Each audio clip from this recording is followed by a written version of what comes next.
Recording live from somewhere. It is the Tissue and the Tape podcast starring Phil Matic. What up? What up, baby? How you doing? I'm good, man. And of course, it is me, Vad, aka Davis Backwards. Again, we are excited to be back. Recording live. We had some guests that we needed to let get some stuff off their chest. Shout to RJ Payne and the whole Educated Ignorance music group. Of course, shout to King Shamps. Of course, he's got his project on the way, and man, I mean, we definitely have a couple more in the vault that we're gonna release soon. Oh yeah, man, we got some gems that we sitting on. But we had to Avi, it's 88. It's time to set it straight. Yeah, you know? I mean, I'm ready. Stepping. Because so we had to we recorded several episodes that we will be bringing to you. You know, shout out to Planet Asia, shout out to Kicks Laundry. We definitely will be bringing you those episodes, but episode 188 of the Tissue and Tape podcast. It's only right. It's only right. 30th anniversary for so many classic albums, so much classic material. Right. Golden era at its finest. So episode 188, we had to bring you fresh for 88. Suckers. But before we get into that, it is the world's famous TITT. It's home team in the motherfucking house. No question. That's right. Once again, it's Davis Backwards and who? State your name, gangsta. Philmatic 365, aka Philly DMC. That was my name in 88. It's pretty good. I still don't know what the D stand for, but it just felt right in 88. Yeah. I mean, you know, MC Ricky D. You know, it's a nice lineage of. Actually, no, I take that back. I know exactly where it came from. Okay. Shout out to my uncle Rob. He used to call me Philly Dog, and so that's where nice. Okay. Yeah. Philly D Williams. Philly D Williams. Oh, that would have been ill. I wasn't that advanced with my AKA game has progressed since 88. So yeah. Shout to you. As always, recording courtesy of ourselves, but also the War Room Sports Podcast Network. That's the set that we rep. Big shout to gang. The flagship show. The War Room is available for your consumption live from 6 to 8 Eastern Standard Time. Best sports show in the world, man. I gotta start showing my voice. Yes, sir. On there, I haven't been on there. I gotta start on there now too. I got some Markel Fultz slander and some. Oh, I know you do, man. To let loose, yeah. But shout to our brothers Devin, Jimmy, B. Austin, big brothers in this, and of course the Burtons, John Appetit. You can catch that on the War Room Sports Podcast Network as well. Yeah, man. They was on their award tour. They last episode, man. They was talking about Parlez-vous Français. I mean, they was in Spain. They was in France. Yeah, I mean, gotta get it in. Yeah, eating fucking what you call them joints, croissants by the Eiffel Tower. I was like eaters in Paris. Hey man, eaters in Paris. Oh man. I mean, you know, if you like carbs, that's probably the best place to go.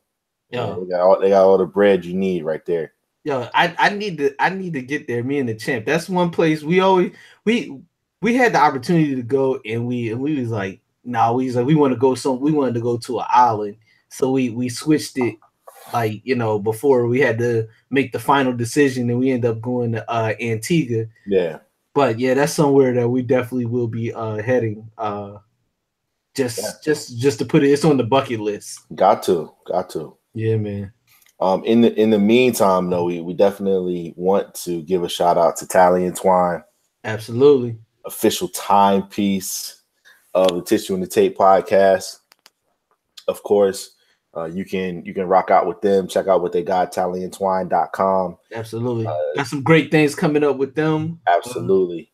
Stay tuned with that. 10% off of your purchase. You put in TITT in the box, promo code.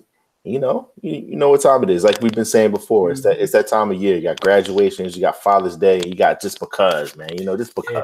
The best 10% since MC Light. Yeah, right. I see. 88, no diss. But yeah, now that we got that out the way, shout to all of our affiliates, everybody that reps us, everybody that lets us know that we should keep doing what we're doing because we do what we love. Filmatic. Yes, man. That's all we can do, man, is do what we love, man, and do it to death. Like you said, we got a lot of day zero supporters that have been rocking with us since before we even had this platform, and they're still rocking with us now. So shout out to the homie Jab, man. Yeah.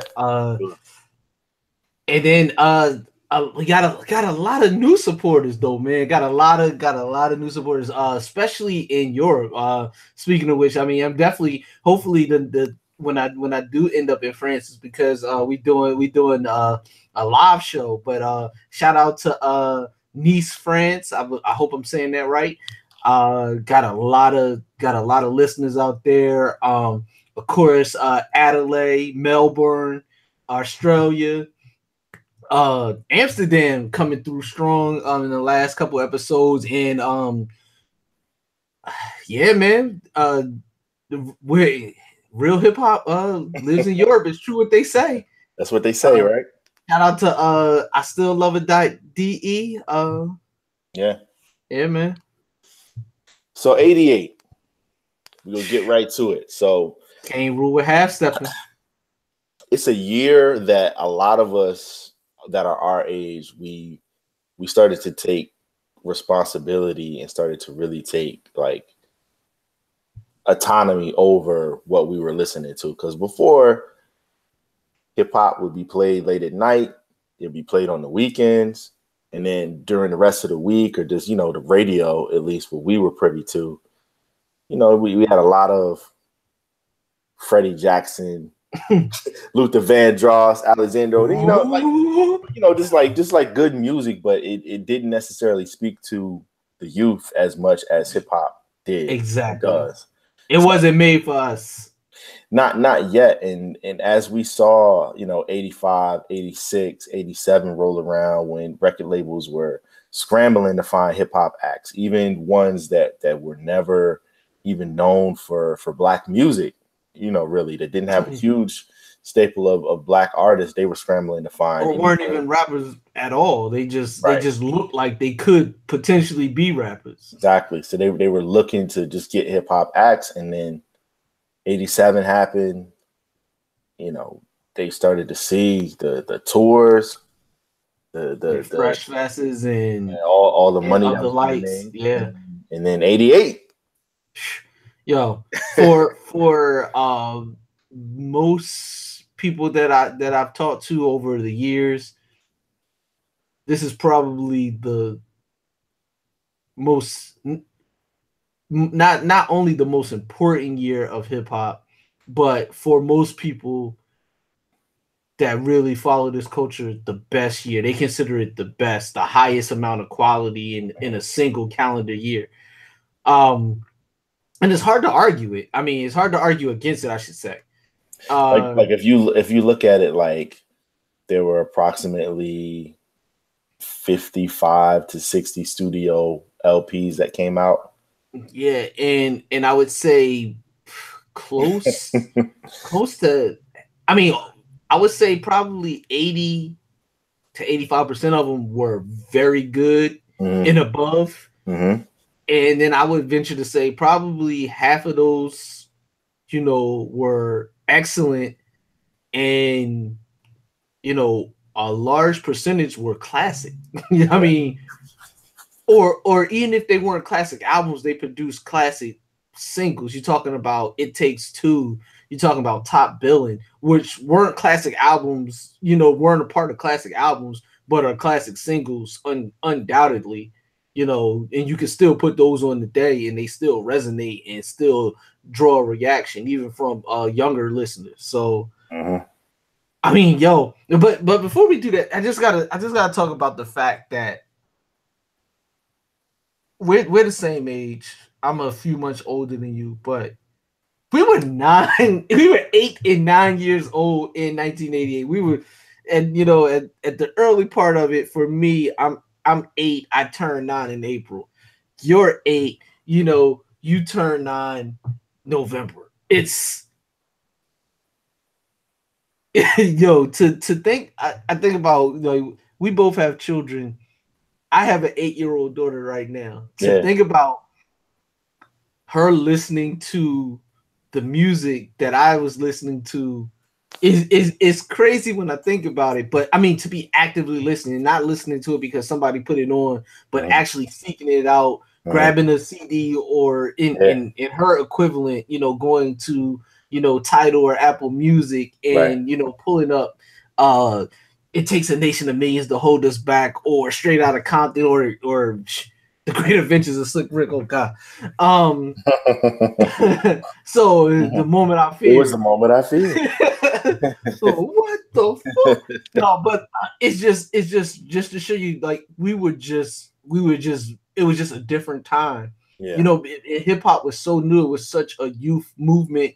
Even the youngest of the youth were engulfed in it, and that was us. You know, I mean, we've talked ad nauseum at times about how we were born into this culture and how much, you know, we were like almost like prodigies of the culture. So when 88 rolls around, you know, we're kind of veterans in this, even at that young of an age. Right. So and you know, I had my uncles, I had my step pop, and they were heavily into the music. So my cousins that were older, all of them just, you know, I heard what they heard, and then I just gravitated to it and became that sponge. So, man, you know, what was your first experience with this music as far as like 1988? So I had a different experience from yours. I think we've talked about this before, like you said, ad nauseum, but to kind of just go into it differently, like for every uncle, big cousin, you know, aunt, whoever, you know, old head that you had to put you on, I had less. So it was really my mom and my grandmother and me. You know, hip hop's probably the least desirable thing that you would want to put on, you know, your young impressionable child. But it was the music where I was kind of coming out of the whole Michael Jackson, Bobby Brown, Gotcha, New Edition era, where that was safe music that they didn't mind me listening to. I didn't have any issues with that, to where I really found my niche. 86, 87, and then 88 was like that Christmas of 87 was when I started to ask for tapes for Christmas. Gotcha. So going into 88, where I had gotten a few tapes already, you know, and they didn't even know what they were buying me, I was hooked on consuming it, you know, having my own collection, stacking the tapes up, and, you know, just create, like, it went from me playing with toys and me playing with cassette tapes and me looking at liner notes and trying to figure out, you know, sequencing, you know, just all that stuff that you probably, you know, that you obviously, that you know, but that you wouldn't necessarily equate to a 8-year-old thinking about at that time. And there was no better time than that, because of the fact that, like we said, like there was so much fuel behind it. We saw the effects of the you know, mountain climbers with the electric guitars starting to see how much the you know, the culture could potentially make. Yeah, and the money started to come in around this time, and we'll get into that. You know, rap videos being on MTV and things of that nature. And you even saw it, like we talk about rap and sports and how they always intermingle, but you also saw it with Bo Jackson. You know, you saw it with Deion Sanders, you know, to an extent, you know, go from Florida State to the Falcons. You saw it with Bo, you know, playing two sports, for him being such a bad dude with we started to play video games, and you know, when you're playing Tecmo Bowl, you're not trying the to most there's not a video game, you know, fuck Mario, Sonic, Link. I don't care who you got. Yeah, you know, Tony Vercetti from Grand Theft Auto. Yeah, doesn't matter. Yeah, nobody. Tecmo Bowl. Yeah, Tecmo Bowl. Yo, you can't stop the unstoppable, yo. So we're spending more time like doing things like we went from kind of putting the He-Man and the, you know, Transformers down, and we're playing video games now. And what better? Slow down, go fast. But you know what I mean? No. I'm gonna give you the craziest optic. I got G.I. Joes. Yeah. Headphones on. Yeah. Because my TV's on. Wrestling is on. I'm playing with toys, listening to "It Takes a Nation of Millions to Hold Us Back." Yeah. Like I'm literally, I see myself. There's a picture of me that my mom took, you know, of me playing with headphones on. I'm listening to "It Takes a Nation of Millions," playing with Cobra Commander and Duke with the Terror Dome, and like just the level of what I was listening to versus what I was actually doing is dope juxtaposition. So it's like when you see like TV, when you see like almost like Family Guy, where Brian the dog or Stewie, they're having like these grown up conversations, and then they do something that's kid like or dog like, and then, you know, it just puts you like, that's how I was. I was like so like advanced in what I was listening to, but still a kid at the end of the day doing kid shit. Right. So it was just that crazy juxtaposition. Yo, I was still playing. I was a playing ass little, you know. I mean, I still was too, but like, you know, as we started to get into like, that's when you looked, and then, you know, Nintendo, Sega, no doubt. And then you're like, man, the soundtrack to that, I'm not just trying to just listen to like no, I got a boombox bass. So you know, that was kind of the soundtrack for that. And then like I was saying, just it was a surrogate father to me.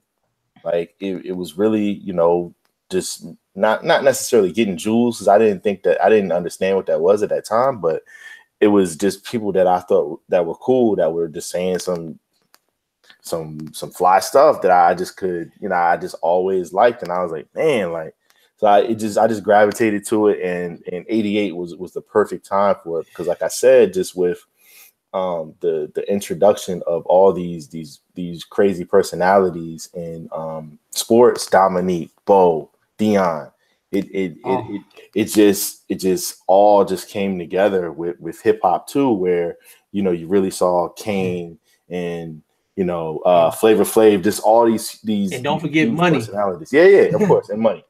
You know, definitely Money. He was huge in making, you know, making everything kind of pop like that, and putting the emphasis on us having our own thing. Absolutely. You know? So that's what hip hop always was. It was, you know, like we had our own way of doing things. It was a religion. It was a passion. It was a way of life, a culture that you can't front. Like now you can kind of fake the funk a little bit, and, you know, you can say, oh, you know, you can look things up a lot easier. You can become well versed, but no, 88, man, you had to live it, man. Yeah, and it wasn't that easy. Like it's like I even find myself sometimes taking for granted how easy it is to access music. Mm-hmm. But you really had to want it, because it didn't come on the radio.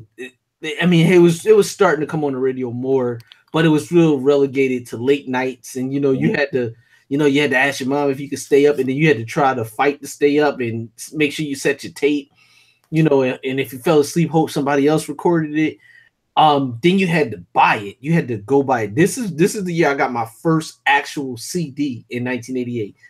Which I still have, Jazzy Jeff and the Fresh Prince. He's the DJ, I'm the rapper. Bought it with my own money. I actually, that was the first CD that I bought. You know, I was able to get records and tapes a little bit before that in 86 and 87, but my actual first CD. So you had to actively get to the store, and again, I'm still an 8-year-old kid at this point. You had to get to the store, then you had to put money out. So and $10, and I think the CD might have even been like at this time, like I think it was like $18. $18 for sure. Plus and yeah, because it was well, no tax in Philly, but boom boom. Oh, but no. We had tax. but no, it was crazy though. And they came in these long ass boxes because the shelves wasn't even made for CDs; they were still made for records. So you had they had these long boxes to fit on the CD rack, to fit on the record racks. So you had the little CD in this long ass box, but it was crazy. So that was just what it was. You had to really actively want it and be an active participant in this culture. Now it's kind of passive. If you get to it, you get to it, and then you pick and choose what you want to hear.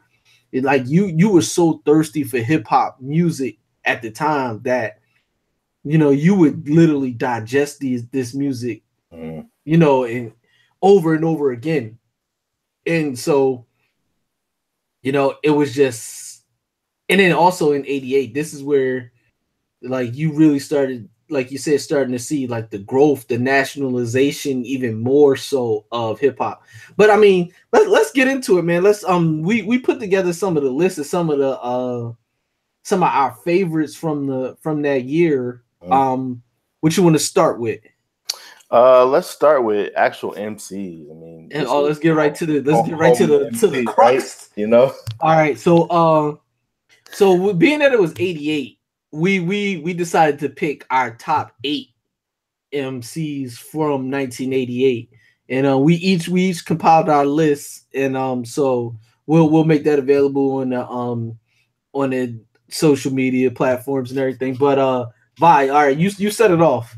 Let me get your top 8 MCs for 1988. Definitely. Starting out with a young lady from Brooklyn, still catches my eye to this day. Anytime I hear her voice, I stop what I'm doing. Lyte. Yeah, I pause at least for a moment just to hear what she has to say. Just phenomenal. One of the greatest voices, man. Easily. Just respectable, and just someone that I just always just looked up to. MC Lyte, Fresh Prince. That jacket. Oh my God. Yeah. No, I'm sorry. Yeah, we'll get to that. The paper thin jacket. Yeah, I wanted one of them so bad. But all right, so now are you going in reverse order? So you I'm just going from basically 8 to 1. Okay. All right. So we got MC Lyte at 8, and then I got the Fresh Prince at 7. Never saw anybody that charismatic, at the particular time.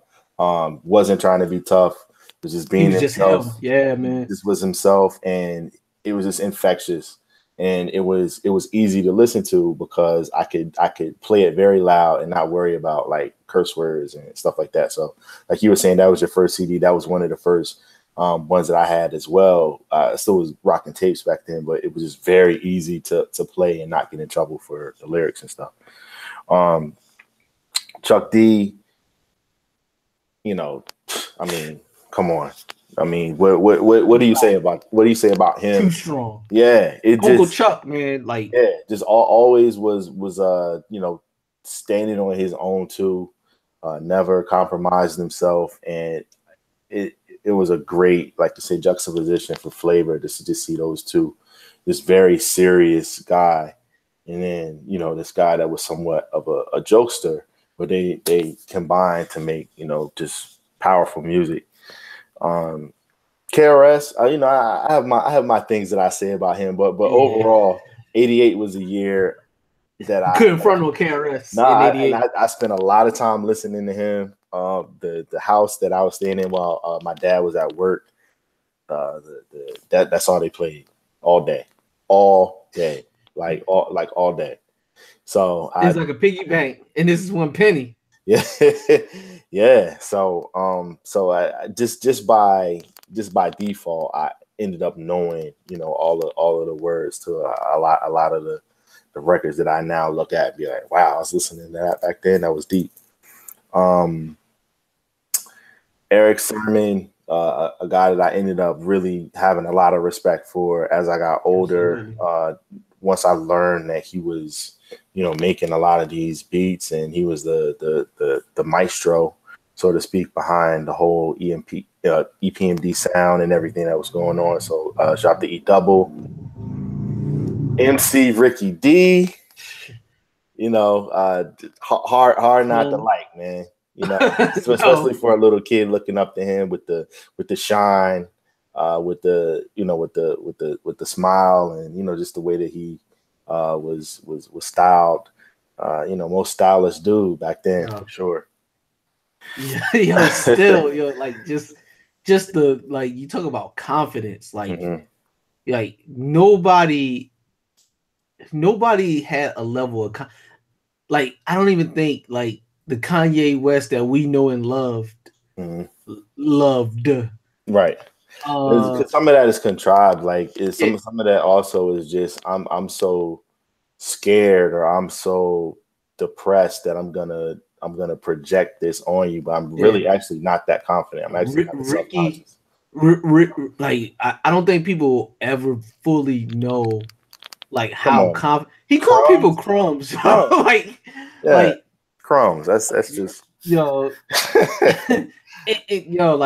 if this was 2018, like with the kind of technology and like the standum that we have now, his fans would be called crumbs, yo. They would embrace it. that's how shit work, yo. But but go ahead. All right, so MC Ricky D. Yeah, so last two, kind of in a tie. I don't want to separate them. Obviously, when we do the tit for tat, it's Kane all day, but definitely Rakim and Big Daddy Kane round out that 8 just because of their impact, and then also just because they were the standards. It was something like, to be smooth back then was something that was a goal. Even no doubt. In my younger age, to be able to talk to, the ladies a certain type of way, or to be able to be able to present myself in a certain type of way. These guys gave off that blueprint like that, and that's what I always loved about both of them. Really, there wasn't, they weren't always. I don't want to say they were like threatening, but they definitely were like, they were about their business. Like, Kane was about being a dope MC, getting the ladies on his side and having a good time, and then Rakim was just like, yo, I'm not a joke, not to be played with. When it comes to this mic, it's a wrap. Yeah, like he was like an assassin almost. Like he approached it with like assassin like mannerisms. Like it was definitely not a game. It was like, yo, Yeah. So when I think of 88, I did that more so just from the standpoint of who I really looked up to and how I felt at that time. Of course, when we get to your list, I can kind of interject on that a little bit. But I definitely have to send a huge shout out to someone that played a big part in my childhood as well, especially 88. Heavy D. Oh, no doubt. He was someone that when I look back on my childhood, a lot of his records, especially Heavy D and the Boys, that was a soundtrack to my life too.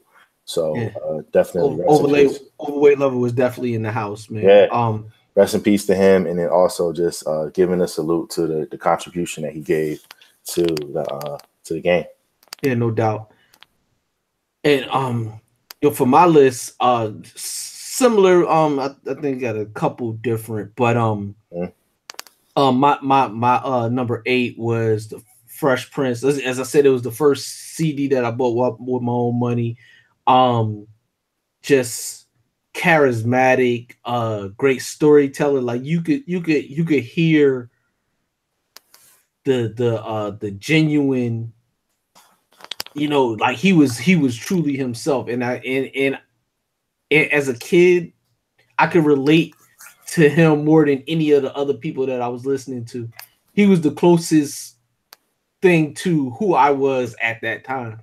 Even though he was, much older than me, we were I wasn't relating to, you know, Kane or Rakim, you know, on that level. But his stories, like, I was like, oh, like, you know, having a nightmare about, you know, Freddy Krueger, I could relate, you know, being an 8-year-old kid, you know. Even when he was talking about girls, it was in a manner that we could relate to. Yeah. Or parents just don't understand. I could relate to that. Or pumping up the bass in my stereo, or, you know, like, I could relate to that. Or, you know, me and my buddies. I mean, like, he made songs that I could relate to. So I don't think he intended to make songs for children, but in effect, he made songs for children of hip hop, which we were. So definitely big shout out to Fresh Prince. And that was my first performance in the living room that was non-Michael Jackson related.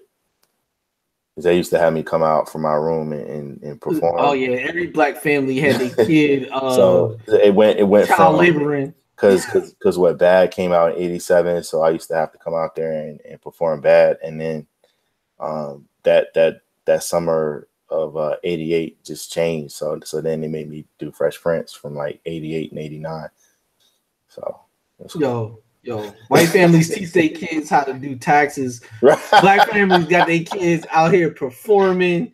Man. I mean, I used to be taking intermissions and coming back. You know, doing the second set. I did James Brown super bad at my at a wedding. Like, oh man, at a wedding. Yeah, like, get out there and do the James Brown. Oh no. Like, I mean, you know, I guess so. Get out there and do the James Brown. Get out there and do it. Yeah. You get your ass. Yo, man, it was wild. But Fresh Prince. I thought you meant like you were like the entertainment. I was supposed to be like, oh man, they really had you out there. Like, yo, we ain't hiring no band. We got little fellas. Get your ass out there and entertain these guests. Put that chicken down, boy. You can eat after your dance. Oh man. But yo, all right. So I had Fresh Prince at 8, number 7. Even though he only had 2 songs actually released in 1988. Yeah. In one guest appearance, Coogee Rap. For me, the symphony, and we'll get into when we do songs. The symphony is hugely important to my childhood, and from the video to, you know, just the whole posse cut aspect of it, like doing a song with your friends, was without them actually being a group, was like a whole new concept at the time for me. And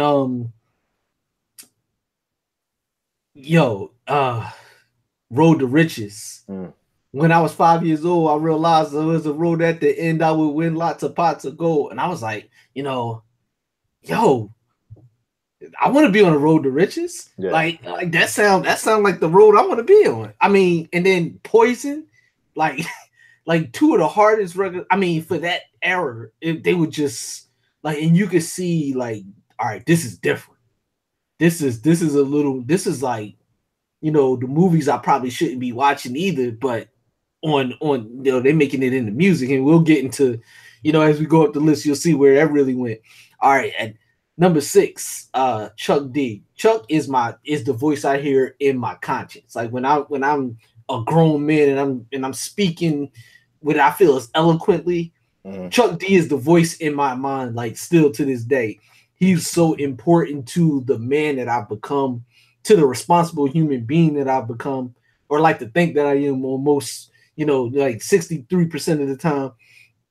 That's so much to do with who Chuck was and who Chuck is. So definitely salute to him. And in 88, Takes a Nation of Millions was just so important to me. You can actually read liner notes. Those were the first liner notes. Actually helped me learn how to read, you know, like reading, you know, the words and trying to digest, not understanding fully everything he was saying until much later, but just knowing it was important and he was speaking on behalf of us. I mean, so then Slick Rick, man, MC Ricky D, man, he just took you on a fantasy ride. He took you like to all these different places, and his imagination, he helped me create, and expand my imagination with how he did his music. And he helped foster my fascination with the English accent, which I think is like the greatest, especially on a nice, finely toned black woman with an English accent is like the greatest thing ever. Shout out to Ricky D. And then he was just the coolest dude. Like, he was just like the confidence that we spoke about. Yo, one thing about that, you know how the letter J, whether it be Jay-Z, Jadakiss, all, like the J. Cole, J. Mills, like J. Quan, right? Yeah. Like J is a letter that became popularized, and of course was a hot thing to say. Well, when you look back at '88 and you look back to that era, like the letter D was huge too. Ricky D, and Milk D, DMC, Chuck D, right, DMC, Schoolie D. Like D was kind of that letter too, that heavy D, like you was talking about. So it was cool to kind of just put the two together. You like there's so many J's now, but it's like the littles and bigs. Right. And like you said, you were Philly D, and you almost had to think about like, why was I even D? But it was because that letter really like meant something back then. Like that's crazy that like but that was that's what it was, man. You had to be something D, like, and it was like a 2-syllable and then D, like Ricky D, he was like a stamp, He was, before he was Chuck D, he was Chucky D. He talked about that, and then he like excuse me, like Chuck D. It would have been hard to take those so seriously if he was Chucky D, like Chucky. So it's Chuck D, then Slick Rick, and then I had who was my next one? Rakim. We talked about him. Microphone Fiend. I felt like Microphone Fiend was me. But like just the power in his voice coming off of Paid in Full and then following it up with Follow the Leader. He was. If he wasn't the best MC in the world, he was like right there. Number 3 though, probably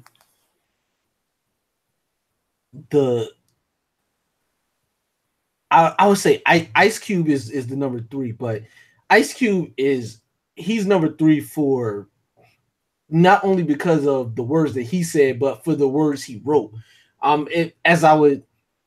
was a huge fan of Eazy-E. Easy Does It came out this time. NWA came out in '88 as well. Finding out, again, this is how I was hip hop obsessed. So I'm reading liner notes. I kept seeing O'Shea Jackson. So then I find out, from my uncle that's Ice Cube's name. After we had great laughs at Ice Cube's expense of his name being O'Shea, I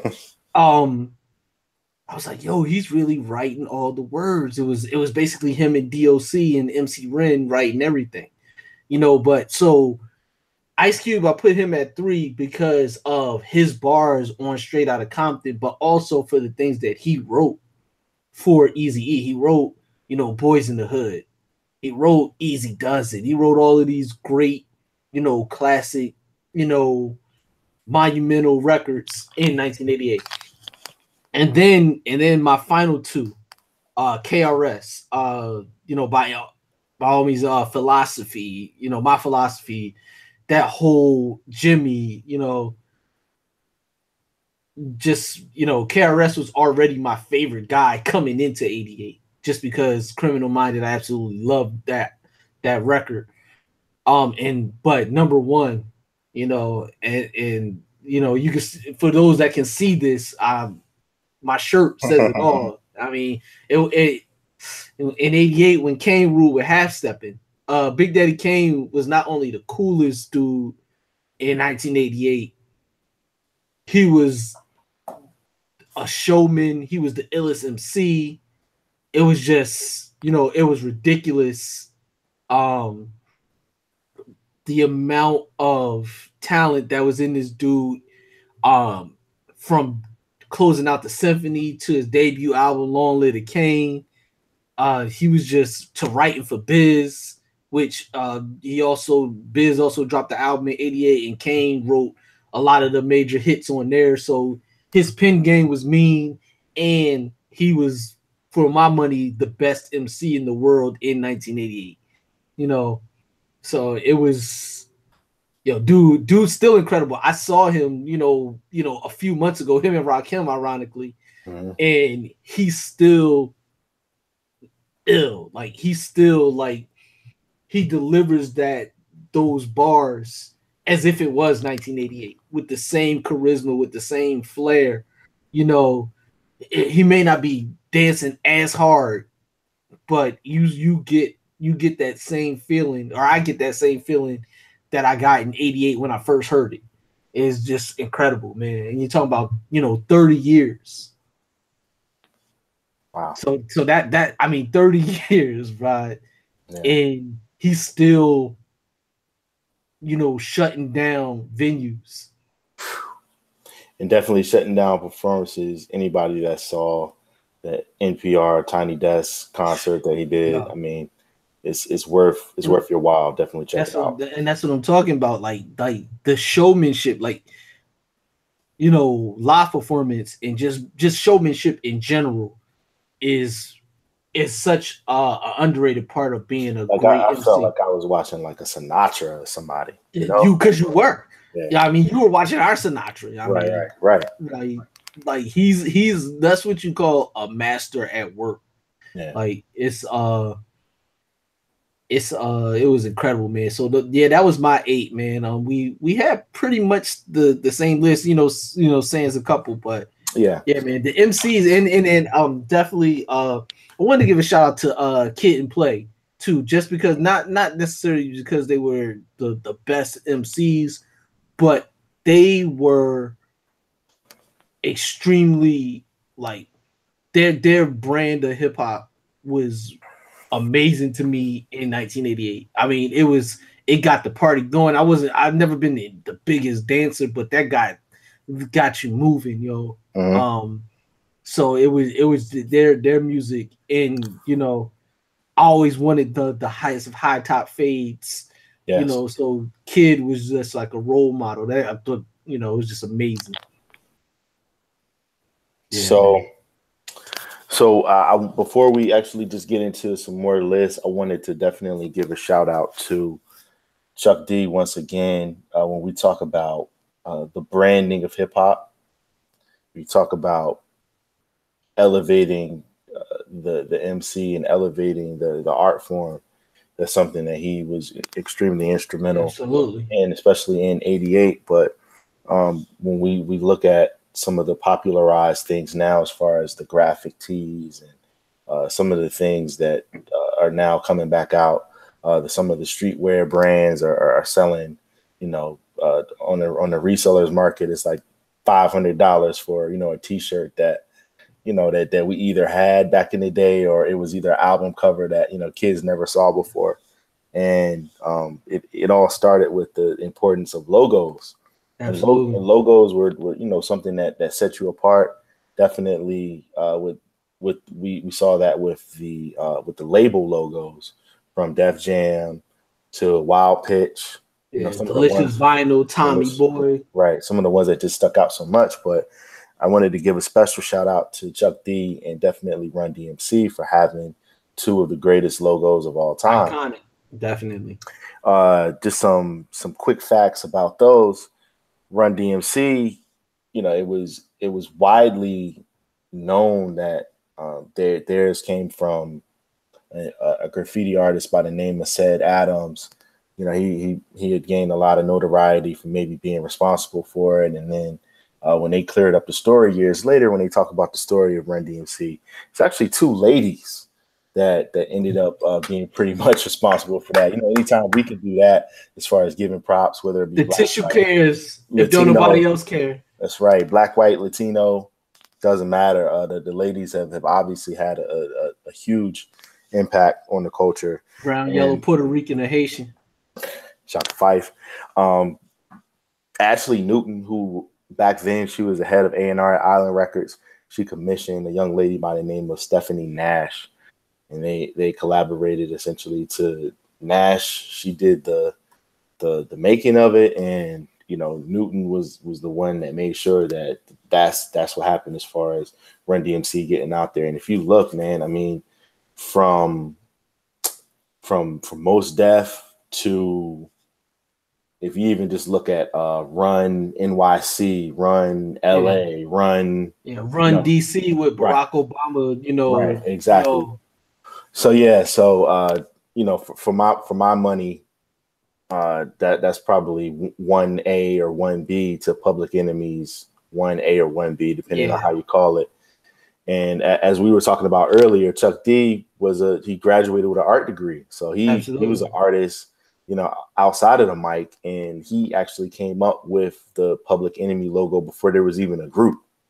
Yeah, a B-boy in Crosshairs.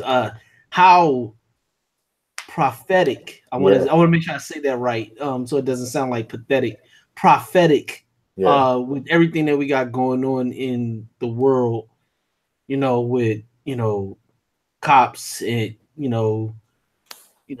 shooting unarmed black men, these insane school shootings, seeing a kid in Crosshairs, and the name of your group being the Public Enemy, he understood at an early age what it was, right?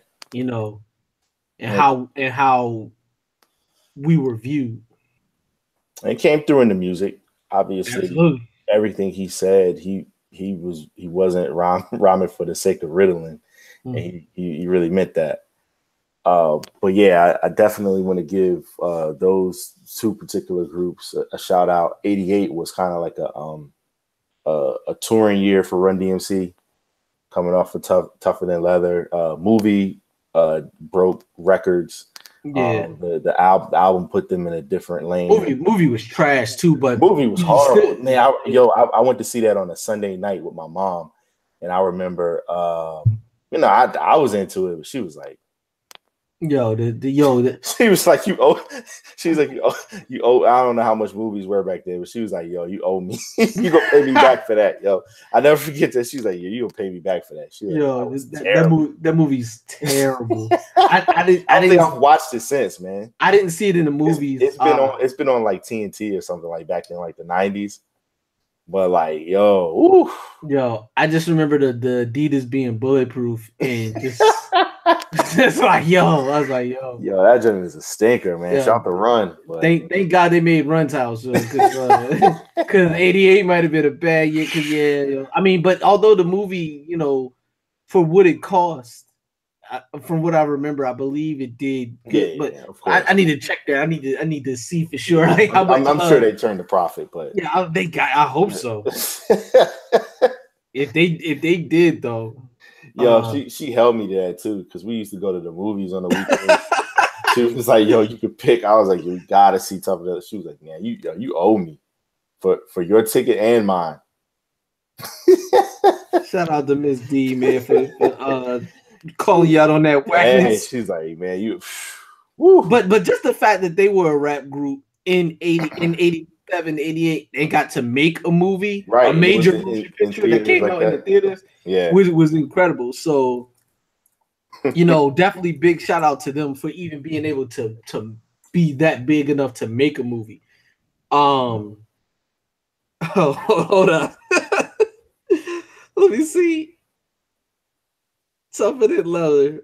First of all, Rick Rubin directed it. So, of course. Of course he did. No surprise. All right, it made $3.5 million at the box office. Now let me see how much it actually cost.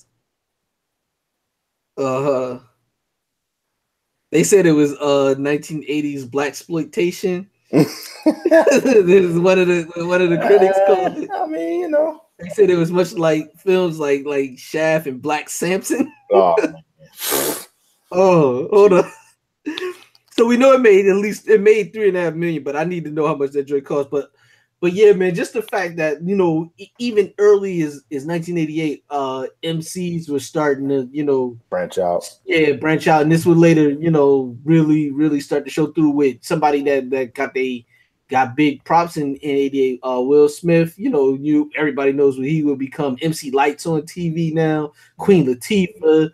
LL who did some damage that we'll talk about in 88. All a lot of these got Rev Run, Run's House. He kind of revolutionized reality TV as it is for families and for Black America. Mm-hmm. So yeah, man. That was just the start of it. And then Kid and Play, who might have the GOAT of hip hop movies or hip hop related movies. Yeah, like, it's definitely up there. I mean, it's just amazing. Yeah. So, just really quick, just so people can get a good idea of what we did with the list. We don't want to go into them too in depth, but I did want to definitely give a shout out to a few albums, and then you can shout out a few as well. No doubt. We talked about It Takes a Nation, of course, Strictly Business, groundbreaking, and essentially launched the careers of guys that put other people on, that are still rocking out. When you look at Redman and the fact that he's had such a long career, he's from that family tree. So that family tree is crazy because they got Keith Murray, then they got Keith Murray's son playing in the NBA. Dr. Terry Rozier. And then of course you got Daz Effects, Death Squad, Hit Squad, so K Solo. So I mean, they just Molly G, they just expanded. I mean, all the way out to Dave Hollister. Yeah. I mean, so yeah. So of course, another shout out. We talked about Great Adventures of Slick Rick. Listening to that, back then was definitely eye opening, groundbreaking, man. it was just and one of my favorite quotes. Swoop down on like Big Daddy on Teenage Love. Yeah. Yeah, man. Talking all that jazz. So I got in trouble for saying that one time. Wait, what? Nah, it was under my breath. I said that like one of my aunts or somebody was talking all that jazz. Boy, what you say? Prince Paul was got you KO'd. Yeah, but no, in Full Gear, like it's kind of underrated, but it's definitely a fun album to listen to. Like mini Tit for Tat. Yeah, Sally or Talking All That Jazz. Ooh. Sally. Some people, me too. Yeah, Sally. Is this that? Some people don't like the way Sally. Yeah, Sally, but it's close. Prince Paul was that dude, man. Yeah, no, he's that dude, definitely. But in Full Gear, I'm giving that a shout. Of course, we talked about Long Live Kane. He's the DJ, I'm the rapper. Assault with the Deadly Pepper, and Too Hype, like you mentioned, with Kid and Play. Those are ones that stuck out for me. Those were ones that were in rotation for me. Like seriously, like I used to get the bootlegs a lot of times. We used to go to Norfolk State games, and they would have not kiosks, but they would have the tables, and the guys would sell the bootleg tapes 2 for $5. Garbage down the way. So it was either get a hot dog and a soda, or it was get tapes. So every time, and the thing was, it would be like, yo, here, go ahead. And it'd be like, what took you so long? I was like, oh man, I ate it before I even came back upstairs, but I would have the table in my pocket. The dudes at the table, they didn't care if a kid was buying that stuff. No, not at all. Money. So yeah, that was like my little thing. I would wait till we got to the seat, and then I was like, oh man, I'm hungry. I'd get the money, and then I would go buy the tape, and then I would come back empty-handed. I'd be like, oh, I just ate 3 hot dogs. Man, shout out to Big C, man, because my mom got me the yellow Sony Sport Walkman for Christmas in '87. Yeah. So I was like, Mom, I need tapes. And you gotta have tapes. Gotta have tapes. So she bought me a couple tapes, but then I got this is where the tissue of the tapes started coming in. I found out from my uncle how to record over tapes that was already, and then so I started recording a lot of the stuff that he would have. So that's how I started getting a lot of my music. So what was your, you mentioned a bunch of albums. What was your one? You had to say, like, you only could choose the what was your top album in '88? You only could pick one. the one that I listened to the most, and it may sound weird, the one that I listened to the most out of all of those that I named was probably Assault with a Deadly Pepper. No, I mean, see, it sounds funny now, but then, I mean, that was work. Yeah, that was. But that was something that. And you were also a kid. Yeah, I was a kid, and to be real honest with you, like I gravitated towards JJ Fad and Light, and I know why. But you know what I'm saying? Like I gravitated toward, like I'd like to hear women. You know that was. Put camera one on me. Put camera one on me. Because I gotta look at it. Yeah. For the YouTube. Yeah. Salt. Yeah. Yo, 8-year-old Philip absolutely loved, Sandy. Like I was gonna fight Herbie, Love Bug, when I found out that was her dude. That was like I don't know what I thought I was gonna do, but she was just amazing to me. Like and man, so Shake Your Thing was in it, and that video was great with EU, and then they had Everybody Get Up. I mean that album, So yeah, that was my soundtrack. I used to listen to that every single, and that was the first time that my mom and I actually moved out. So we had our own apartment for the first time. Nice. So you couldn't tell me nothing. Like I didn't really have like a whole lot of restrictions on like noise now. Like, oh man, like see, she kind of let me, like do my thing in my room.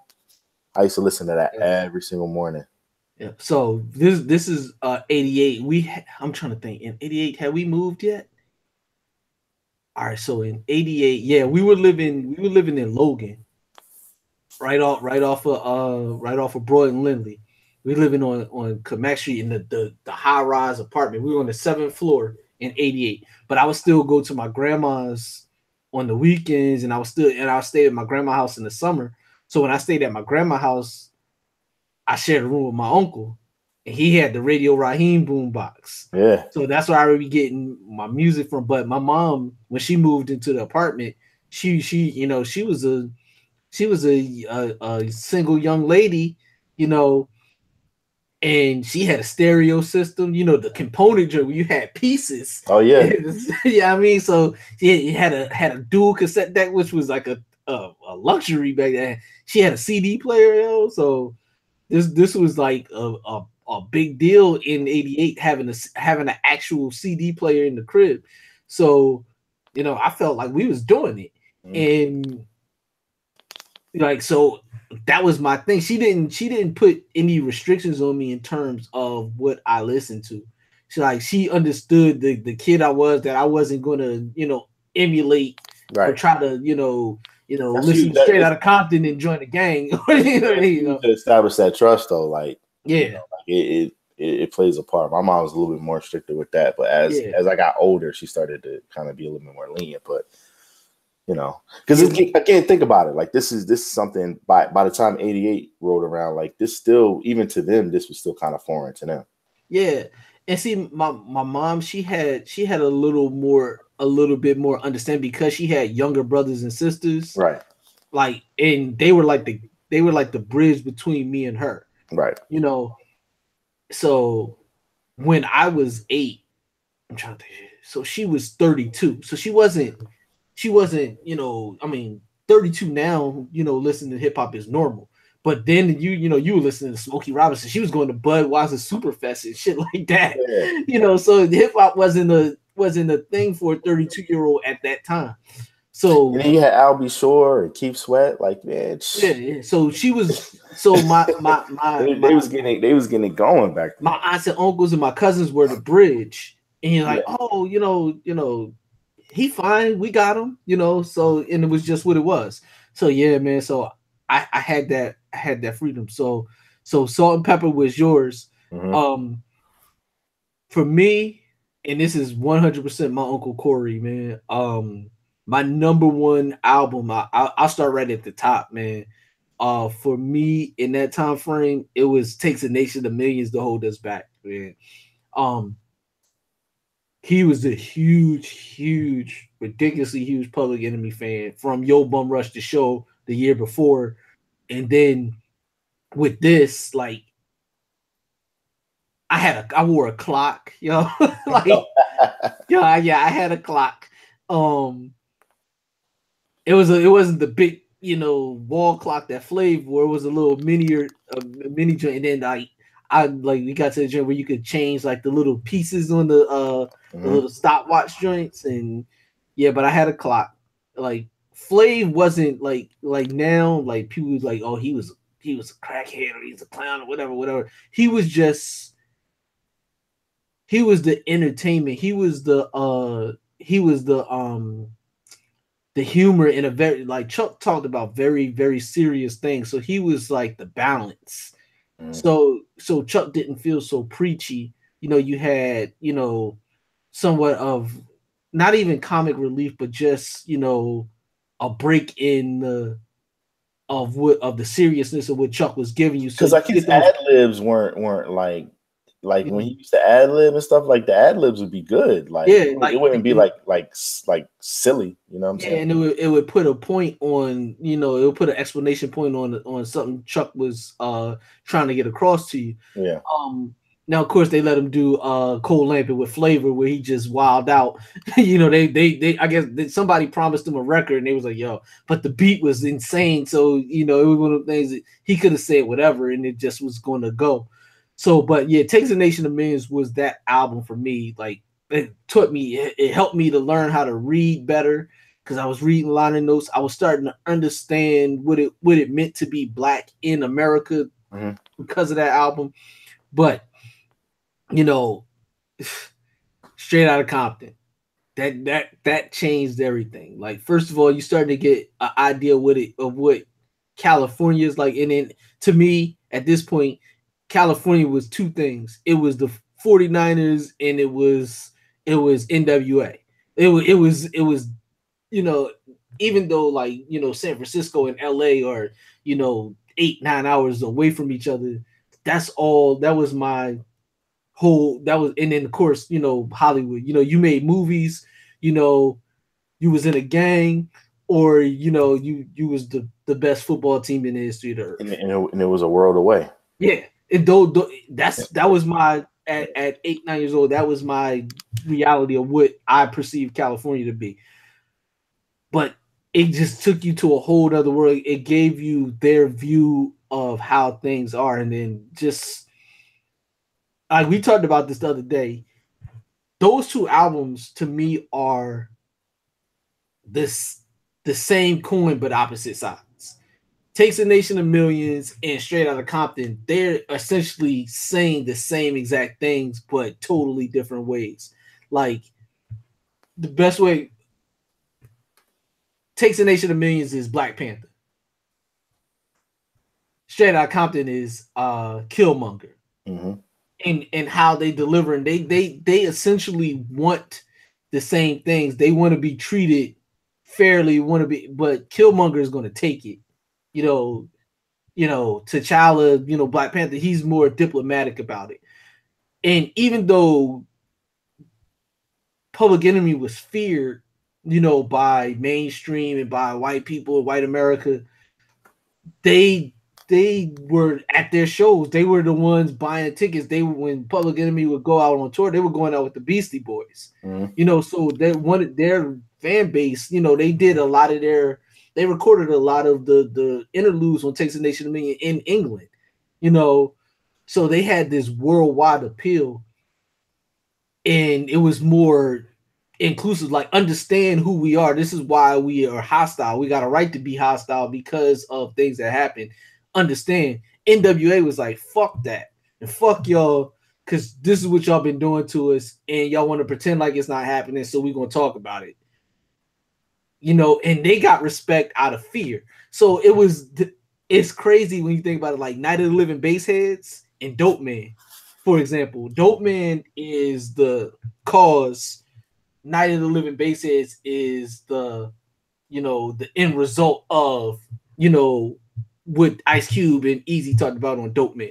So it's like they were kind of saying the same things, and it was just crazy. But like those two albums were the biggest and most influential for me of that time, and they're probably still two of the most influential albums I've ever heard in my life. But just real quick, a couple other joints that I have to mention. Long Live the Kane, just incredible. Great Adventures of Slick Rick by All Means Necessary, Strictly Business. Just the way that they put their music together, and you would hear this, like, I think damn near every song on Strictly Business has been the instrumentals have been remade into something else. People love Ain't No Nigga. Well, that was, It's My Thing, So, Follow the Leader. Like I said, Microphone Fiend was like theme music to me. I felt like I was when he was like, cool, because I don't get upset. I kick a hole in the speaker, pull the plug, then I felt like that was me. And then He's the DJ and I'm the Rapper, man. That was one, like I said, it was the first CD I bought, so that was just hugely important. I probably listened to that the third most out of all the albums, but as far as the impact, it was of course Takes a Nation of Millions and Straight Outta Compton. Quick tit for tat for you. So on June 28th, 1988, Long Live the King and It Takes a Nation of Millions to Hold Us Back came out on the same day. I give you $10 to get the cassette tape, and you got to pick between one or the other one. Which one you pick? All right. You don't have any other way to listen to either one. You can't listen to your uncle's copy of this one. You can't listen to I'm gonna tell you what I'm doing.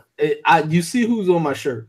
Yeah, Big Daddy Kane. But I got 5 Public Enemy shirts in the closet. I got a painting by Chuck D on my wall. Yeah. There's no way I'm not getting It Takes a Nation of Millions. Okay. Because at that time in 1988, Don't Believe the Hype, Terminator X, Rebel Without a Pause still to this day. Just I can't help but get hyped when I hear it. So yeah, I probably would have stole the Long Live the Kane though. Yeah. But Takes a Nation of Millions. If you hold my feet to the fire and I gotta pick one, it's gonna be that. Yeah. Same here. Yeah, you give me money to get one of those two. Definitely getting that. But it's brother no. It's just crazy because we didn't have the technology back then necessarily or the know-how, but when I think about, like I said, just Salt and Pepper, like Everybody Get Up, like that was the song I woke up to. Like I used to listen to it at night and then leave it at that point, on the tape, so that in the morning I could play that when I woke up. It's crazy. It's crazy, man. So shout to them. They got a little bit of love at the Billboard Awards that recently just happened in Las Vegas at the MGM Grand. They did a mini set, did some of their hits there. Salt and some lady that used to be Pepper. Salt and garlic salt. and Spinderella, who is still one of the illest. Yeah, still one of the illest. Yeah, definitely. So I loved her. Yeah, I was a Spinderella fan. I thought Spinderella she would take over later. She would take that top spot for me later. Yeah. But in '88, my '88 frame of mind, you know, Shake Your Thing Salt with she had dyed her hair blonde. Oh yeah. Oh man. Yeah. It's her thing, and she'll shake it crazy. Don't try to tell her how to potty. It's her dance and it's her body. Yeah. Man. But yeah, I love those girls. So yeah, shout to them. Shout to it down from head to toe. Yeah. Man. Good Speaking times. Of designers though, oh man, '88, man. I mean, it might have been the best year, man. As we sit here and talk about it. Yeah, you already know. Cameraman pan to my left. You already know what it was.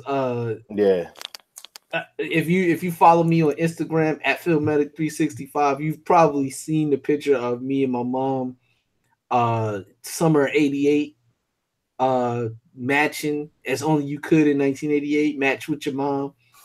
Where we had the Jordan 3s, the white cement Johns. It's an iconic sneaker. It's the first Nike to not have the Nike logo on it. It was the first sneaker produced by Nike to not have the Nike logo on it. Like the giant swoosh on the side, it had the Nike Air on the back. But it didn't have that in Jordan. That was the first one with the actual, iconic Jordan logo on there. So it was the first one that Tinker Hatfield did. So it was extremely important to the legacy of, Jordan. My love for sneakers. It had already started kind of before that, but that's like really, really, it was like a wrap. I was like, I'm going to do this forever. Like I'm always wear sneakers, like, and also Jordan was the best athlete in the world in 1988. Like that's when he was the MVP of the league. He was the scoring champion. He led the league in steals. Defensive player of the year. I think he was the All-Star game MVP. Slam dunk contest champion. Yeah, he averaged 35 a game. Like, so I mean, come on. What rivalry? I wasn't a fan, but it's you were. You didn't like them, but you respected them. I mean, I love back then though. They weren't really doing a whole lot of winning, so they weren't winning. The same level of like disdain for them, but I was like, yeah. No, they were still getting bodied by the Pistons at this point, but it was clear that like this kid, 3 years in is 4 years in at this point. Yeah. He was the best player in the world at that time. Yeah, for sure. Yeah. So yeah, that just coincided, like you said, just with the whole era of '88 being and Kid and Play on their album cover, Jordan 3s. Yeah. EPMD, they had Jordan 3s on there. There was a couple other people that had the Jordan 3s on in KRS had Jordan 3s on in on one of his photo shoots from '88. So it was the shoe of choice for hip hop if you weren't Run-DMC. Right, no doubt. As we head towards the last portion of the show, of course, we wanted to definitely talk about the seeds that were planted in '88 that eventually bloomed in the early '90s and and beyond. Obviously, we talked about the widespread introduction of gangster rap with NWA, with Ice Cube. You mentioned King Ice-T. Yeah. King T. The Grammys boycott was something that was huge. Absolutely, man. 1989 was the first Grammys that featured an award for hip hop, a solo award. Best hip hop record. nominees were Jazzy Jeff and the Fresh Prince for Parents Just Don't Understand, Salt and Pepper for Push It, JJ Fad for Supersonic, Kumo D for the Wild Wild West, and I want to say LL, and I don't remember which LL song was nominated. I'm Bad if I'm guessing. Because they took some songs that came out in late 87 and then songs that came out in 88. But it was announced in 1988 that even for the upcoming Grammys that would come out in February 89, that the rap award presentation wouldn't be on the actual TV show of the Grammys. It would be presented before the actual televised portion. So rap felt, going back to Cali. Yeah, going back to Cali. Okay, yeah, and then that which came out in 88. It was on the Less Than Zero soundtrack. So rappers actually unified and said, "Yo, we're not going to this. We're not." They took a political stand and said, "Yo, you're giving us an award, but you're not even you don't feel we're worthy to even put it on TV. We don't think we should show up." So they decided to just completely. So all the nominees boycotted the Grammys, and they had a boycott party, and that took place in the announcement took place in 88. They had the boycott party. Eventually, Jazzy Jeff and Fresh Prince would actually go on to win that Grammy. They would win a couple more later on. Those would be televised, but that was huge because they took a stand. Had they not done that, the Hip Hop Award might not have ever been televised, right? Because they would have just felt like, yeah, we're cool with this award that you're giving us, even though it's a slight that you're not putting us on TV. So that was huge. They had to make time for Weird Al Yankovic. In fact, they didn't have time for hip hop. Yeah, and the best bluegrass. There's this is a whole nother topic that we need to get to in another show, but I think there need to be multiple awards for hip hop. Hip hop is the most expansive. It's the most popular genre of music in the world right now today. You can't tell me that Kendrick Lamar and Lil Uzi should be in the same category. Yes, they're both hip hop, but in the same way that they have like multiple awards for R&B and multiple awards for rock and roll. There's soft rock, there's contemporary rock, there's there's heavy metal, which is just another form of rock and roll, but they have their own separate Grammy. You can't tell me that hip hop doesn't deserve multiple categories. Like it's just one of them things, but that's something that we can delve into on another. Definitely. So the boycott happened. Terrence Trent D'Arby did not participate because he felt like that was his night. he definitely racked up. And he just got paid, yo. Yeah. But he said Grammys was on a Friday night, I think. No. he said, you know what? I appreciate you guys, but this may be my last night. And I believe it was because I don't think he's been paid since. It ain't been Friday for Terrence Trent D'Arby in a long time. He may still get some checks though. No, I'm giving him the business. That's not even his song, yo. Yeah, it's Johnny Kemp. Johnny Kemp is just got paid. Who the fuck is Terrence Trent D'Arby? Exactly. he's somebody that you might confuse with Milli Vanilli. But yo, he looked like him, but I thought I could have swore I knew Johnny Kemp's son just got paid too. Yeah, I know you knew that. But, oh man, yeah, Terrence Trent D'Arby. I know the name. Yeah, I'm trying to think if you Wishing Well, you know that song. It sounds familiar. I'll play it for you later. But yeah, once you hear no, I'm good. I'm good. Nah, this come on, man. Yeah. It's he's something like Wishing Well, Kiss and Tell. Yeah, something like that. He's in the same vein as like PM Dawn / like what's her name, Tracy Chapman / like if they had like a weird he would die for you in the fast car. Yeah. Dad jokes. There you go. No, but that shows you what 88 was about, man. Yeah, my man KRS would have tossed him off a stage too. Allegedly.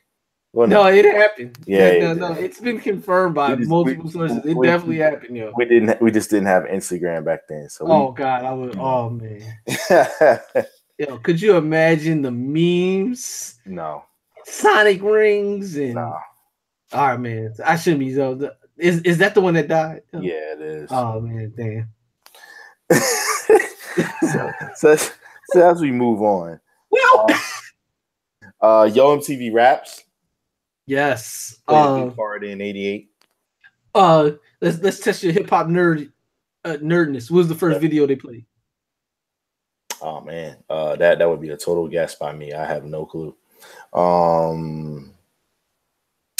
If I had to guess, I would say. Think about it. It's 88. Yeah. Okay. So I'm thinking about it being 88.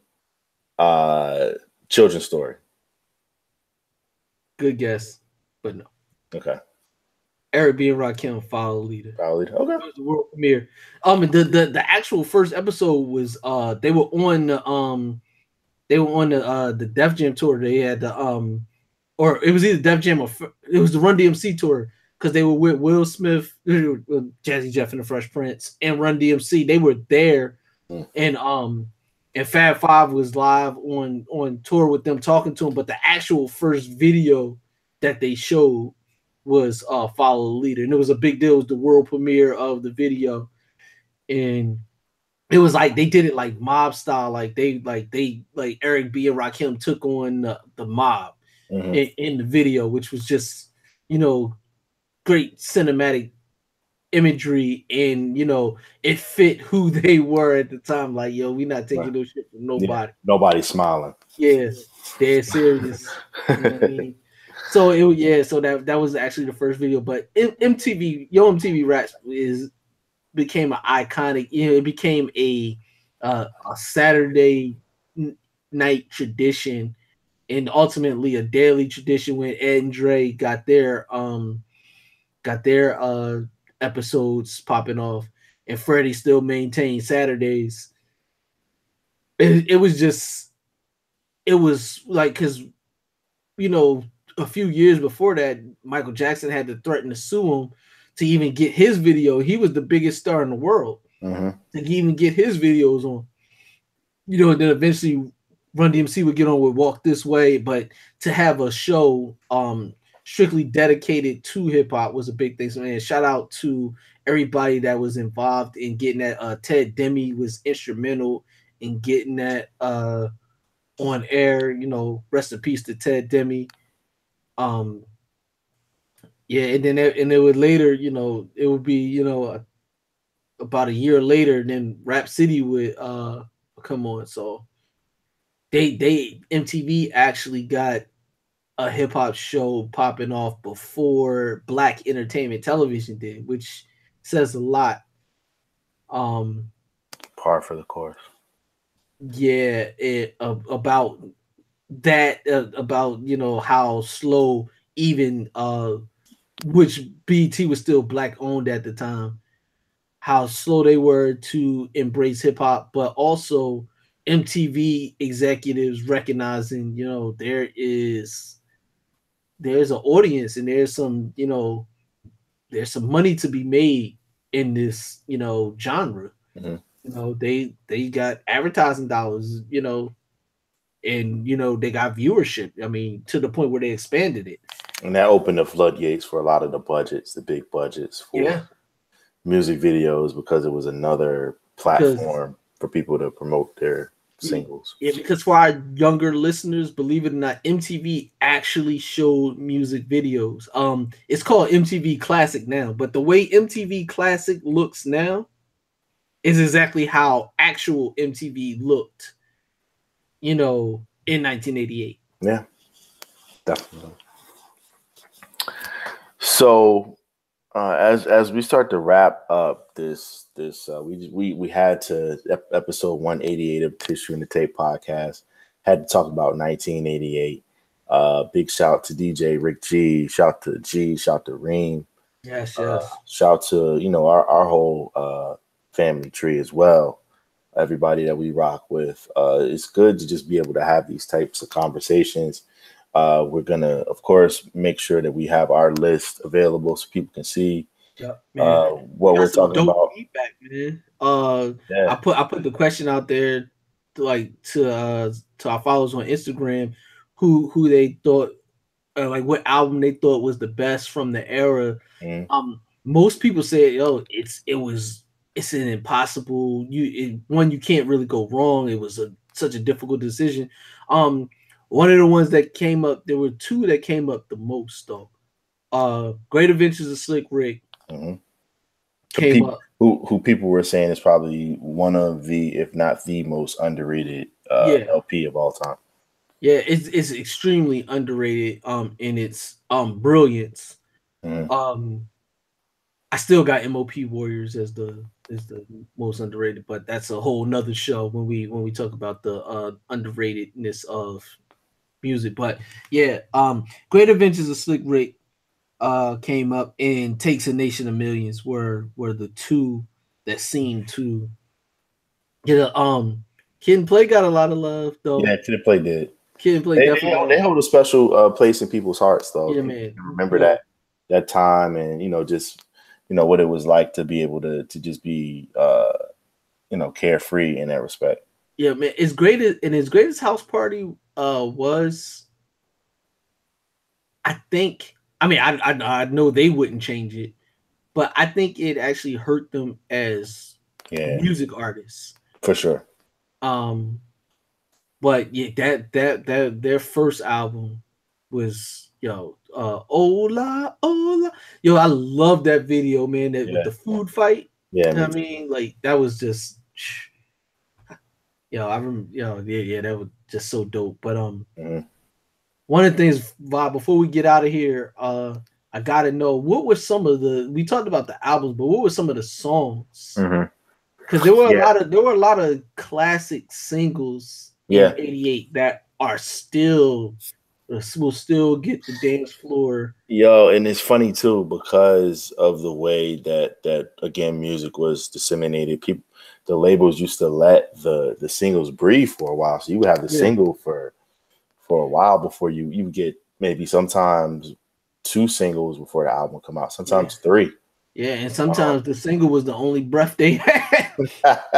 I know, but some of the joints that stuck out for me, that of course, like I said, really had me going. Of course, Parents Just Don't Understand. Like I said before, they had me performing that joint in the living room.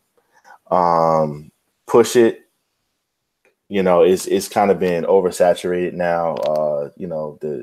The mainstream public has gotten to it and kind of bastardized it a little bit and changed the meaning of what it was to us back then. But I just remember just this feeling so good whenever that record came on.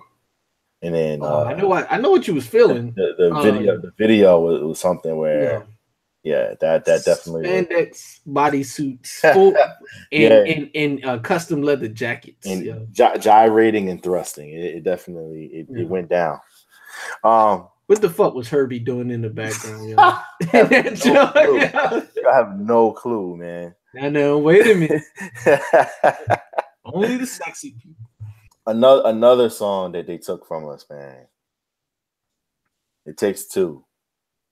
Woo. Yeah, but for some of the for the younger listeners again, It Takes Two is the song that you actually hear now as the open in the lip sync battle.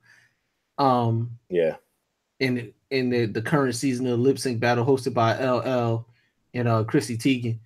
But it's been in dozens of commercials. Rob Bass said he still tours off of that that single song. And definitely rest in peace to DJ Easy Rock. Yep. Who had one of the most iconic that him getting busy at the end of It Takes Two video. He got loose, man. Yeah, man. Ain't No Half Stepping, which I'm sure will probably overlap as far as having that. The Symphony will probably have, both have that. Talking all that jazz, which I mentioned before. Vapors, Children's Story, Microphone Fiend. Just some of the few that if I had to narrow it down to the 8 that were in heavy rotation for me and ones that I would say help shape that year for me, I would be remiss not to mention those. What about you, man?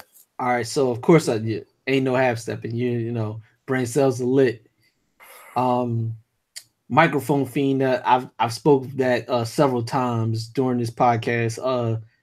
I felt like that was theme music. I think that might be the first song I can remember. It was like, yo, this is like a theme song for me.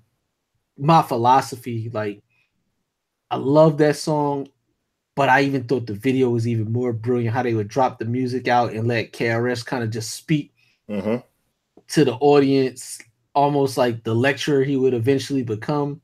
And he was just dropping gems. He's the first person I ever heard talk about being a vegetarian and trying to make it cool.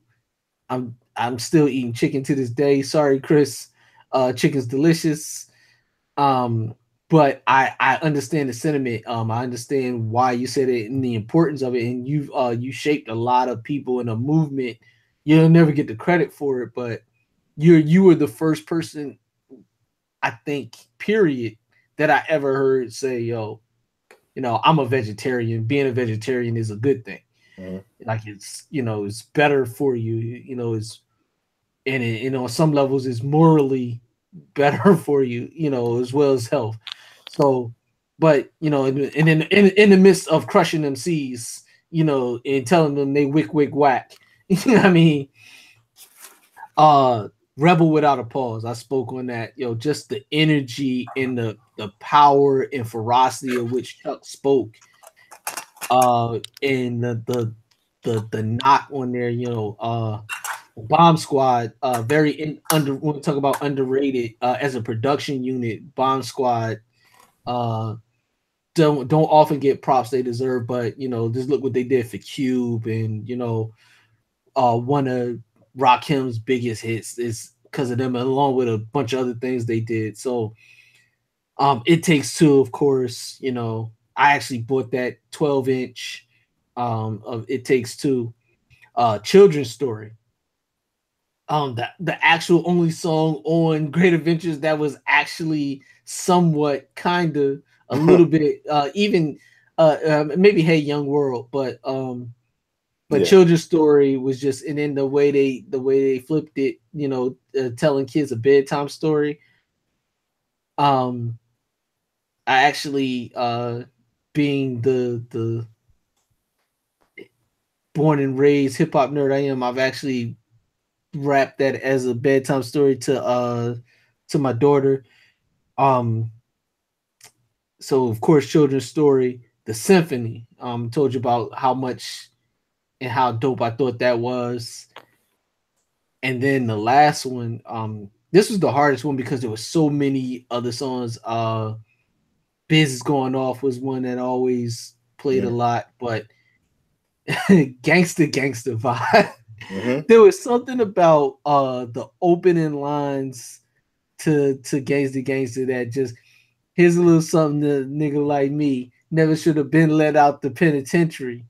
Ice Cube would like to say that I'm a crazy motherfucker from around the way. Like him just like, yo, this dude, and then the left, right, and then the hook. Everything about Gangsta was this like amazing to me. This was like the first time people probably saw Scarface. Like that's what listening to Straight Outta Compton was for me. And Gangsta was, pick whatever you feel is the best scene in Scarface. That's what Gangsta was for me. So that was just a standout. Yeah, man, and I listened to it and just knew all the words at 9. It's insane. So yeah, that was my 8, man. Man, shout to everybody that made a contribution.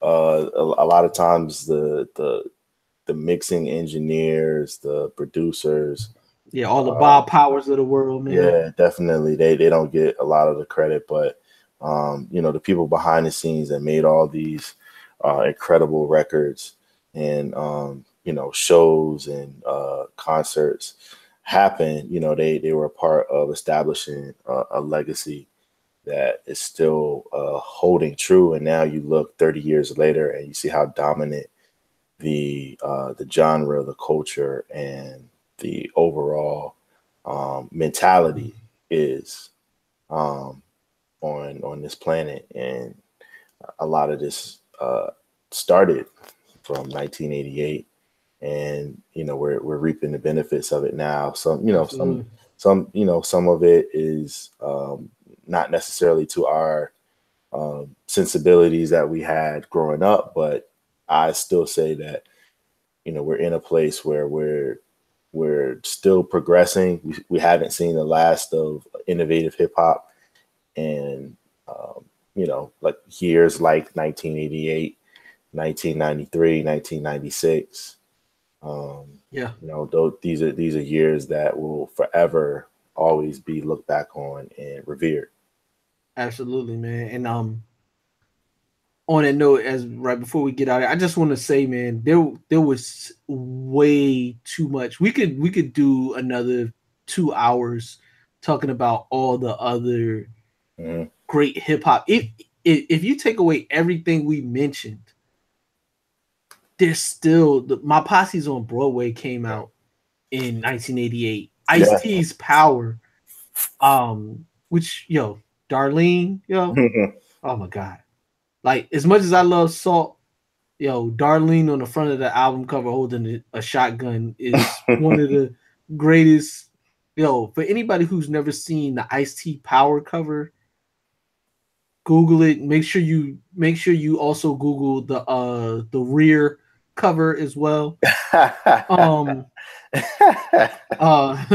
sounded funny. Yeah. Google the rear. Google the rear. Yeah, I mean, Run-DMC. We didn't even really Run's House. Yeah, one of the which will become iconic for a multitude of reasons.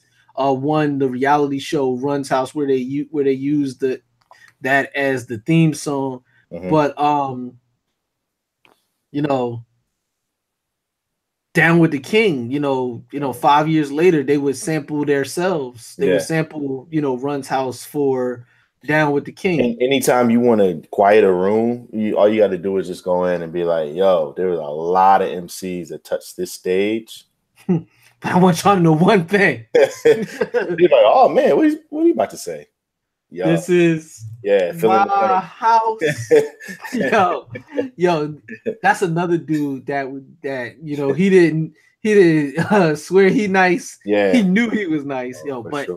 But yeah, so I mean, we mentioned Stetson Sonic and Sally and all that jazz, but King T had gems. Dougie Fresh. Oh my God. Yeah, shout to Ghetto Boys, who really started to Ghetto Boys was doing it independent. Ultra Mag, man.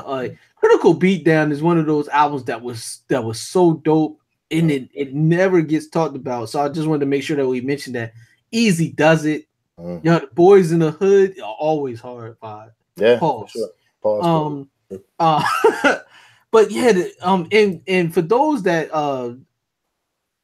have Tidal, you can check out what we were able to put together.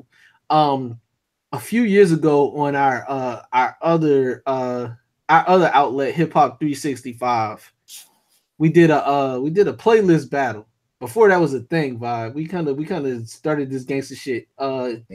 Before there were streaming services, we actually created playlists and we had a little battle to see whose playlist was better. You want to tell them who won that, Chief? Yeah, I think you won like maybe, you got like 60% of the vote to my 40 or something like that. Yeah, it was something like that. But no, but Vad, you couldn't go wrong with either. No. Both lists were incredible. We had some overlapping songs and we had a couple joints. La T Killed You. I'm just saying. It's fine. But no, I had to do it though. Yeah, no, I mean you go with what you like.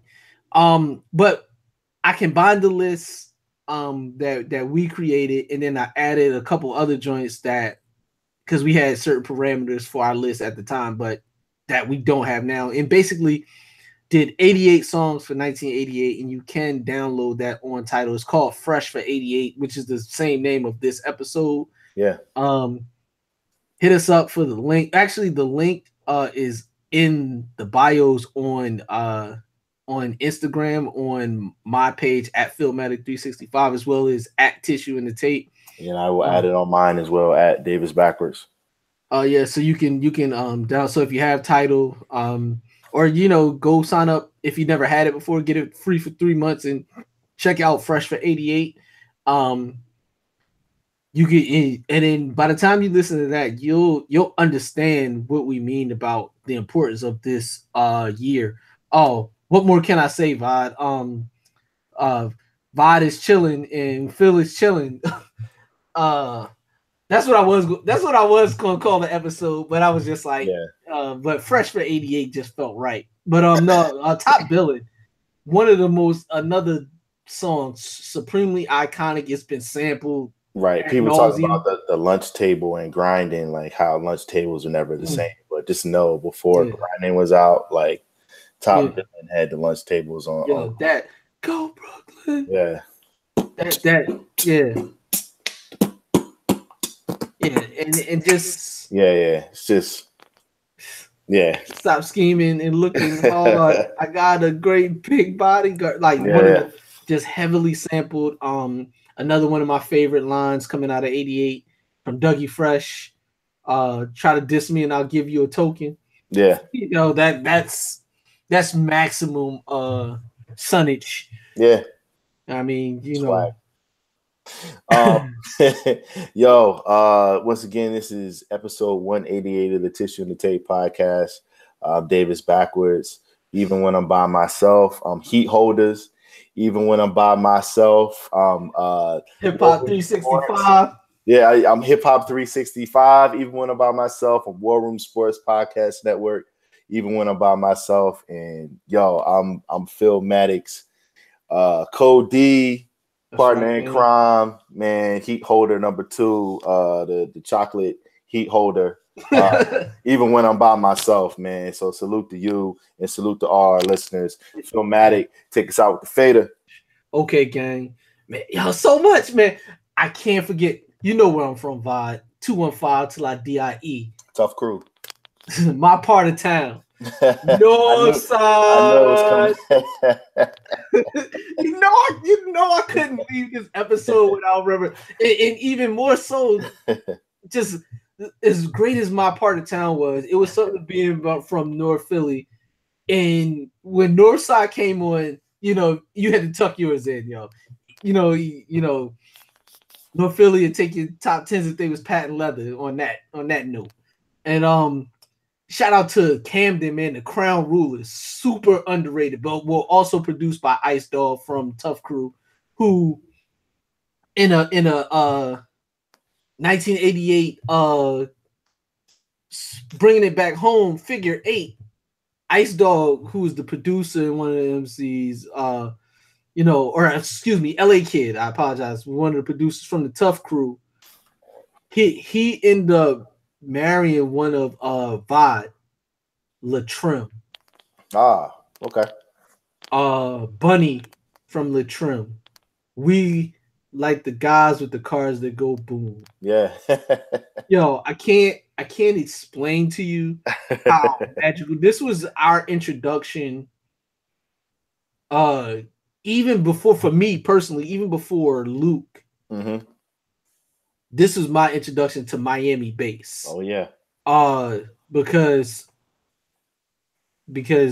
they were amazing. As much as I love Salt, Bunny and Lady T were amazing. Google them. Lady T still amazing. Right now in 2018. Shout out to her. And so yeah, man. But Two Live Crew also made waves in Move Something came out in 1988. So it was just so much. It was variety. Hammer, you know. Let's get this started. Yeah. Don't front on the Hammer. But yeah, it was just variety, and that's one of the things that we often talk about on our platforms. It's not about what's better. We feel like there's a certain style of hip hop that we appreciate more than what's currently the popular. It's just about having the choice and having variety, which I feel is lacking a lot in music outlets. And that was the biggest thing in the era at this time. All the music that like NWA and, Slick Rick and Salt and Pepper and Schoolie D and Too Short and the Ghetto Boys. And then you go all the way to Ultra Mag, Jungle Brothers. There was so many. And all these songs from Jazzy Jeff and the Fresh Prince went on tour with Run-DMC. They didn't have similar styles. They were totally different, from Rakim, who was also on the tour. But they meshed and they made it work. And it was celebrated. They all were respected for different things. You had your favorites, but you had options, and that's something I feel is very much lacking on the mainstream level. You have the ability to stream music, so you have all the options available to you. But as far as what's being promoted and presented to the masses as what hip hop is in 2018, it's something that they could take a cue from 1988. And on that note, like the man said himself, man, you know how we do. Fresh for 2018. You suckers! How you like me now? We getting busier. Respect HeatHolderz. We watching you get busier. Yo, Jack the Ripper came out in 88, Vad. Yeah. King Hercules. And we out.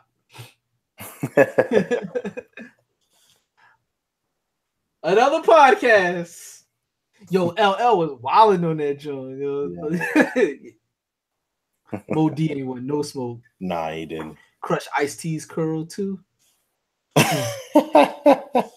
Yo, he did. Yo, I